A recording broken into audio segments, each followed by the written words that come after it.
అందరికీ నా హృదయపూర్వక నమస్కారాలు. జనసేన మద్దతుదారులకి, జనసేన వీర మహిళలకి, జన సైనికులకి, ఆంధ్రప్రదేశ్ ప్రజలకి, ప్రతి వర్గాలకి అందరికీ పేరు పేరున నా హృదయపూర్వక నమస్కారం. ఈ ఎన్నికలు ఈ మే 13న చాలా కీలకమైన ఘట్టం చేరుకోబోతుంది. మన భవిష్యత్తుని మనం నిర్దేశించుకునే సమయం. దీంట్లో భాగంగా మీ అందరినీ నా విన్నపం, నా విజ్ఞాపన, నా అభ్యర్థన, వైసీపీ వ్యతిరేక ఓటుని చీలనివ్వకుండా అందరం ఒకే మాట మీద నిలబడి ఎక్కడైతే భారతీయ జనతా పార్టీ అభ్యర్థులు ఉన్నారో వారికి మన సంపూర్ణ బలం టీడీపీ జనసేన బలం ఇవ్వడం, అలాగే టీడీపీ ఎక్కడైతే నిలబడిందో సంపూర్ణంగా జనసేన బీజేపీ మద్దతుదారులు, జన సైనికులు, కార్యకర్తలు, బీజేపీ కార్యకర్తలు అందరూ మద్దతు ఇవ్వడం, అలాగే జనసేన పోటీ చేస్తున్న చోట టీడీపీ మద్దతుదారులు, టీడీపీ కార్యకర్తలు, టీడీపీ మహిళలు అందరూ కూర్చొని జనసేనకి మద్దతు ఇవ్వడం. సమిష్టిగా ఇది కూటమి గెలుపు, ఆంధ్రప్రదేశ్ గెలుపు. వైసీపీ వ్యతిరేక ఓటుని చీలనివ్వనని చెప్పి నేను 2021 ఇప్పటం గ్రామం సభ పెట్టినప్పటి నుంచి ఈ రోజు దాకా అదే మాట మీద ఉన్నాం. అదే బాధ్యతతోటి ముందుకు తీసుకెళ్తా ఉన్నాం. భారతీయ జనతా పార్టీ నరేంద్ర మోదీ గారి నాయకత్వంలో నడుస్తున్న ఈ దేశం ఖచ్చితంగా ఆయన ఆశీస్సులు మన రాష్ట్రానికి ఉండాలి. ఆ దిశగానే వారిని చాలా వ్యయ ప్రయాసాలతోటి మనం ఒప్పించి ఈ రోజున మన ఈ పొత్తులోకి భారతీయ జనతా పార్టీ నాయకులు అంగీకారం తెలిపారు. నాకు చాలా చిన్న వయసులో నేను చదువుకున్నది ఎంజీఆర్ గారి మాటలు గుర్తున్నాయి. ఒక రాష్ట్ర ప్రభుత్వం సమర్థవంతంగా పనిచేయాలంటే కేంద్ర ప్రభుత్వం ఆశీస్సులు అవసరం అని. ఆ వాక్యం నా మీద చాలా బలమైన ప్రభావం చూపించింది. ఎందుకంటే మన కేంద్ర ప్రభుత్వం లేకుండా ఈ ఫెడరల్ స్ట్రక్చర్లో కేంద్ర ప్రభుత్వం సహాయ సహకారాలు లేకుండా ముందుకు నడవటం చాలా చాలా కష్టం. వీటన్నిటిని దృష్టిలో పెట్టుకొని ముఖ్యంగా 6 అంశాల మీద మనం ముందుకెళ్తున్నాం. విద్య, వైద్యం, ఉపాధి, సాగునీరు, తాగునీరు, లా అండ్ ఆర్డర్. విద్యకు సంబంధించి ప్రభుత్వం ఫీజు రీయింబర్స్మెంట్స్ చేయలేదు. ఎయిడెడ్ స్కూల్స్ మూసేశారు. సరైన నాణ్యతతో కూడిన విద్యా విధానం లేదు. అలాగే సంక్షేమ పథకాలు, అమ్మఒడి లాంటిది కూడా ఎంతమంది బిడ్డలు ఉంటే అంతమందికి ఇస్తామని చెప్పి ఒక్కరికి కూడా ఇవ్వలేదు. ఒక్కరికి ఇచ్చి మరి అందరికి ఇచ్చిన భ్రమ కల్పించారు. అలాగే ఎయిడెడ్ స్కూల్స్ దాదాపు 7,000 పైచీలకు ఎయిడెడ్ స్కూల్స్ మూసేశారు. ఏదో వాటిని కూడా తాకట్లు, వాటిని కూడా ప్రైవేటైజ్ చేసే ప్రయత్నాలు జరిగినాయి. కొన్ని చోట్ల అడ్డుకున్నా, కొన్ని చోట్ల కుదరలేదు, కొన్ని చోట్ల ప్రైవేట్ పరం అయిపోయినాయి. అది విద్య పరంగా ఎవరికి కూడా సరైన ఫీజు రీయింబర్స్మెంట్లు జరగలేదు. ఎన్టీఆర్ హెల్త్ యూనివర్సిటీని పేర్లు మార్చేశారు. ఆంధ్ర యూనివర్సిటీని వైసీపీ కార్యాలయంగా చేశారు. విశ్వవిద్యాలయాల్లో కూడా వైసీపీ ప్రభుత్వం తాలూకు పోకడ, దాని జోక్యం నిజంగా విశ్వవిద్యాలయాల తాలూకు ఔన్నత్యాన్ని, ఉన్నతిని మంటగలిపింది. ఇవన్నీ మార్చుకోవడం, భవిష్యత్తులో నాణ్యమైన విద్య, విశ్వవిద్యాలయాల తాలూకు దాని తాలూకు సమగ్రత కాపాడుకునేలాగా ఉంటాము. అలాగే మనకి వైద్యానికి సంబంధించి మనం ప్రతి కుటుంబానికి 25 లక్షల రూపాయలు మనం హెల్త్ ఇన్సూరెన్స్ ఇస్తూ ఉన్నాం కూటమి ప్రభుత్వం తరపు నుంచి. అలాగే primary health care, secondary health care, tertiary health care అన్ని గవర్నమెంట్ హాస్పిటల్స్ని చాలా బలోపేతం చేస్తాం. అది కూటమి ప్రభుత్వం తీసుకున్న నిర్ణయం.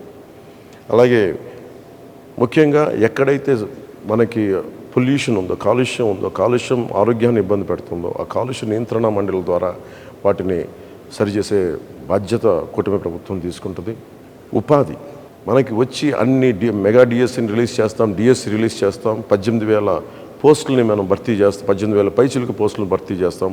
పోలీస్ కానిస్టేబుల్స్, ఎస్ఐలు పోస్టులు భర్తీ చేస్తాం. నిరుద్యోగాన్ని రక్కసిని పారదోలుతామని చెప్పి మనకి ప్రభుత్వంలోకి వచ్చిన వ్యక్తి కనీసం పట్టుమని 10 ఉద్యోగాలు కూడా ఇవ్వలేదు.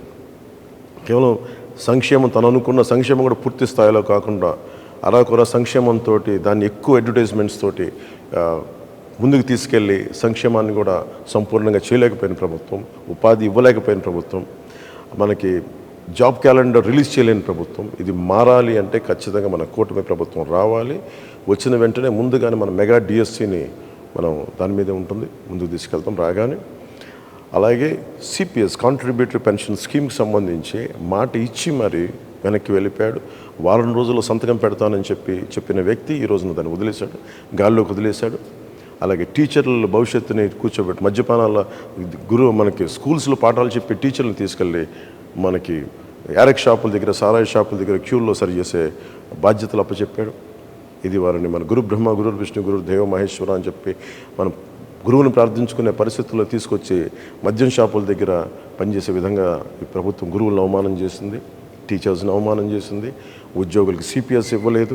వీటన్నిటిని దృష్టిలో పెట్టుకొని నేను గురువులకి గౌరవం ఇచ్చేలాగా, వారికి వేతనం సకాలంలో అందేలాగా, అలాగే సిపిఎస్, నేను ఒక మాజీ ప్రభుత్వ ఉద్యోగి కొడుకుగా, నేను ఉమ్మడి ఆంధ్రప్రదేశ్ మాజీ ప్రభుత్వ ఉద్యోగి కొడుకుగా నాకు కష్ట నష్టాలు తెలుసు. ఈ రోజుకి మా అమ్మకి మా నాన్నగారి పెన్షన్ అందుతూ ఉంటుంది.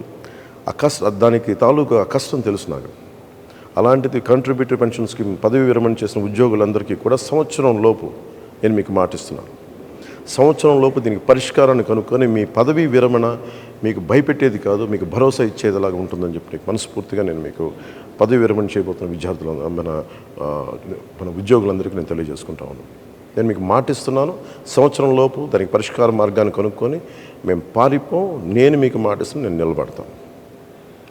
అలాగే సాగునీరు, మనకి ఇన్ని ప్రాజెక్టులు ఉన్నాయి. ఈరోజు మెగా ప్రాజెక్టు 2004 నుంచి ప్రత్యేకించి జల యజ్ఞం అన్న పదం అనే కానీ జల దోపిడీ అయిపోయింది. ఎక్కడైతే సాగునీటి ప్రాజెక్టులు ఉన్నాయో ఉన్న ప్రాజెక్టులని సరిగ్గా మెయింటెనెన్స్ చేయకుండా, కాలువలు పొడికలు తీయకుండా, డ్రైనేజీలు సరిగ్గా తీయకుండా, డ్రైనేజీలను అలాగే లాకులు ఇటువంటి కనీసం మినిమం మెయింటెనెన్స్ కూడా చేయకుండా చాలా వేలాది లక్షలాది ఎకరాల ఆయకట్టు సరైన నీటి సౌకర్యం లేక, చివరి ఆనకట్టుకు చివరున్న పొలాలకి సరైన నీటి సౌకర్యం లేక నలిగిపోతున్న ప్రజానికి గిట్టుబాటు ధర లేదు, మద్దతు ధర లేదు, ధరల స్థిరీకరణ నిధిని సంపూర్ణంగా అది తీసుకెళ్ళలేదు. అందుకని నేను కౌలు రైతులకి సొంత డబ్బుని ఇచ్చిన వాడిని, కౌలు రైతాంగానికి, రైతులకి, అన్నం ముద్ద పెట్టే రైతులందరికీ నేను మీకు మనస్ఫూర్తిగా మాటిస్తున్నా. మీ క్షేమం కోసం, మీ సంక్షేమం కోసం కూటమి ప్రభుత్వం అండగా ఉంటుంది.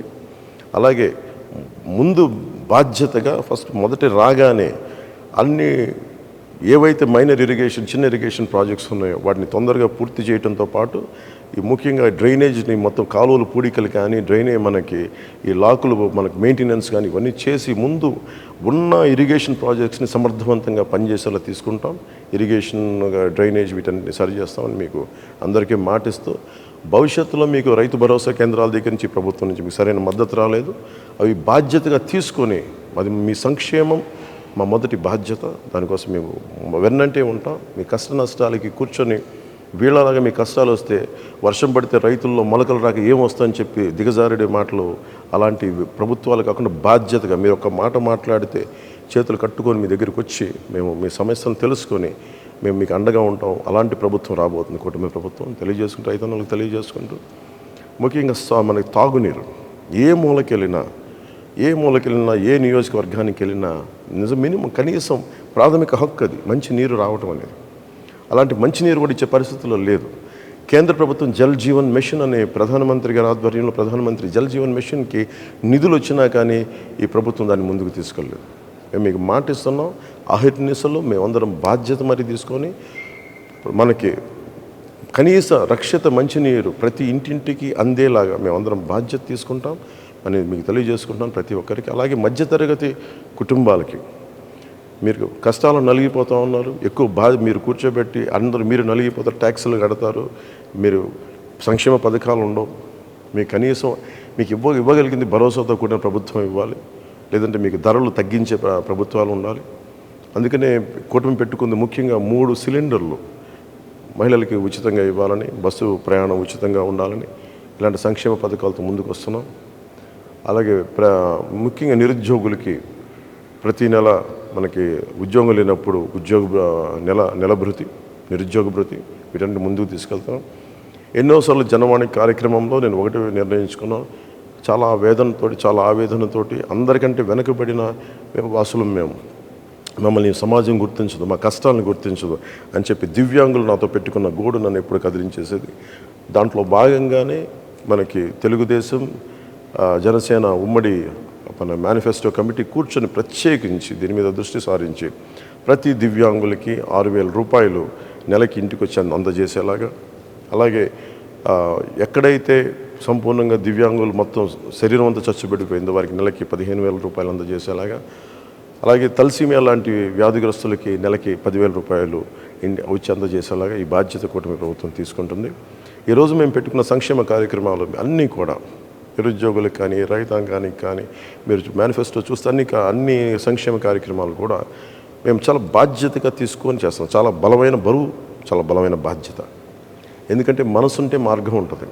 వైఎస్ జగన్కి మనకి ఇసుక మీద 41,000 కోట్లు, మద్యం మీద 40,000 కోట్లు వాళ్ళు అడ్డగోలుగా దోచేసుకున్నారు. మన ఆరోగ్యాల్ని హాని చేసి, అసలు ఫిల్టర్ చేయని లిక్కర్ని ప్రజలకు అమ్మేసి, నరాలు దెబ్బతినేంత మందు నమ్మి ఈ రోజున ఒక చిన్న భిన్నం చేశారు వ్యవస్థని. మద్యపాన నిషేధం అని చెప్పిన ప్రభుత్వం మద్యపానాన్ని అమ్మటం. సో అందుకని వీళ్ళందరికీ మేము కోరుకుంటుంది ఇది ఎంకరేజ్ చేయటం కాదు, కాకపోతే మీకు కల్తీ లేని ఒక మద్యాన్ని కనీసం అందించడం, కనీసం మీ ప్రాణరక్షణకి వయసెస్ని వ్యసనాలని ఎవరు ఎంకరేజ్ చేయం. కానీ మనకు 6 రాష్ట్రాలు మన చుట్టుపక్కల, మన ఆంధ్రప్రదేశ్ రాష్ట్రానికి 6 రాష్ట్రాలు మనకి చుట్టుపక్కల సరిహద్దులు ఉన్నాయి. సో మనకి సంపూర్ణ మద్యపాన నిషేధం అది చేయడం చాలా కష్టసాధ్యం. కానీ అంచెలంచెలుగా ఆడపడుచులు, మహిళలు కోరుకున్న చోట, ఒక గ్రామం కోరుకున్న చోట, ఒక ప్రాంతం కోరుకున్న చోట అక్కడ మద్యం షాపులు కానీ లేదంటే యారక్ షాప్స్ కానీ అవి లేకుండా చూసుకునే బాధ్యత ప్రజలు, మెజారిటీ శాతం ప్రజలు కోరుకుంటే అక్కడ మద్యాన్ని సంపూర్ణంగా నిషేధించే బాధ్యత కూటమి ప్రభుత్వం తీసుకుంటుంది. అలాగే ముఖ్యంగా లా అండ్ ఆర్డర్, ఈ లా అండ్ ఆర్డర్ సమస్యను అంటే మేము బేసిక్గా జనసేన, టీడీపీ మేమందరం నమ్మేది భారతీయ జనతా పార్టీ వ్యవస్థల్ని బలోపేతం చేయడం, వ్యవస్థలను బలహీనపరచడం కాదు. కూర్చోబెట్టుకు సినిమా టికెట్లకి మొత్తం మండల రెవెన్యూ ఆఫీసుల దగ్గర నుంచి చీఫ్ సెక్రటరీ దాకా, మా చీఫ్ సెక్రటరీ టు చిన్నపాటి ఎంఆర్ఓల దాకా పనిచేస్తూ ఉన్నారు. అదే రైతుకి కష్టం వస్తే ఒకళ్ళు కూడా స్పందించే పరిస్థితులు లేదు. వ్యవస్థల్ని బలోపేతం చేస్తాం. పోలీస్ వ్యవస్థని కానీ, రెవెన్యూ వ్యవస్థని కానీ, అన్ని వ్యవస్థల్ని బలోపేతం చేసి వారికి సాధికారతని వారికి ఇచ్చే దిశగా మేమందరం బలమైన నిర్ణయం తీసుకున్నాం. అది మనకి ప్రజాస్వామ్యాన్ని పరిరక్షిస్తాం. లా అండ్ ఆర్డర్ చాలా చాలా చాలా బలంగా ఉంటుంది.